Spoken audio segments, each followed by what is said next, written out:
بسم الله الرحمن الرحيم. أيها الحفل الكريم، مشاهدين متابعين الأعزاء، أسعد الله صباحكم وجميع أوقاتكم بكل خير وبركة. إذن قبل لحظات أعلنت بداية وانطلاقة الشوط الأول والرئيسي لسن الإبكار المفاريد من المسافة 1500 متر. نتقدم ونسير إلى أول المراكز وإلى الصدارة الأولى. يتقدم شعار علي بن عياد الإجباري مع أمجاد على أول المراكز وعلى أول التحديات. المركز الثاني وصلت توفيق، يحضر شعارك يا ناجح يا بن أحمد يا بن غنيم يا الجهني. والمركز الثالث مرحبا بهذا الوصول، مرحبا بك يا الظبي يا سليم بن مسعود يا الجهني. ولكن التغيير من قبل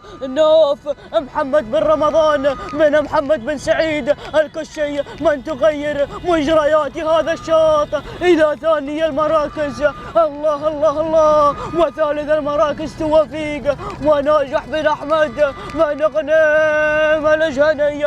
والمركز الرابع وصلت وحضرت مهابه عبد الله بن سلمان من سالم الجهني. والمركز الخامس الظبي سليم بن مسعود بن بشتان الجهني. ولكن العودة مع أمجاد، العودة معك يا علي يا بن عياد يا الإجباري. ولكن نوف محمد بن رمضان بن محمد بن سعيد الكشي من يغير مجريات هذا الشوط.